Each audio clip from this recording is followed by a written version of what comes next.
নমস্কার বন্ধুরা। তো গতকাল আমাদের একটা বিয়েবাড়ির নেমন্তন্ন ছিল, সেখানে আমরা গিয়েছিলাম সবাই মিলে।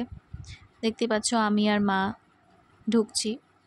আর তারপর সেখানে গিয়ে বরবউকে না দেখেই আমরা প্রথমে চলে গেছিলাম স্টার্টার কাউন্টারে। তো স্টার্টারে দেখো মা প্রথমে নিয়ে নিয়েছে দই বড়া, যেটা ভীষণই খুব সুন্দরই খেতে ছিল। তো দেখো মায়ের রিয়াকশন, খেয়ে কেমন লাগছে, বলছে এবার হেভি লাগছে।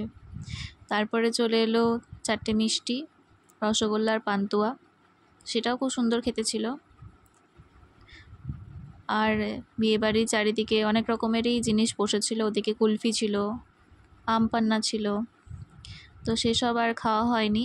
এরপর আমি নিয়ে নিয়েছি 1 প্লেট চিকেন পকোড়া, যেটা খুবই সুন্দর খেতে ছিল, আর খিদা পেটে তো খুব ভালোই লাগছিল। এরপরে ওই দেখো চলে এসেছে একজন, আমার পিছন পিছন তখন থেকে আসছে। তো বললাম ঠিক আছে চলো তোমার সাথে একটু পাঞ্জা লড়েই নি। যাই হোক, হেরে গিয়ে আমার পিছন পিছন আবার আসছে। তো এরপর আমরা বর বউকে দেখে সোজা চলে যাব ওপরে, কারণ আমাদের আসল উদ্দেশ্য তো খাওয়া। তো খাওয়ার দিকে আমরা এবার যাব। চলো দেখা যাক কী কী আমরা খেলাম। তো প্রথমেই চলে এলো স্যালাড, স্যালাডের পরে একটা ফিশ বল সাথে চাটনি। তো স্যালাডের পর ফিশ বলটা খেতে বেশ ভালোই লাগছিল, বেশ একটু ঝাল ঝাল হয়েছিল।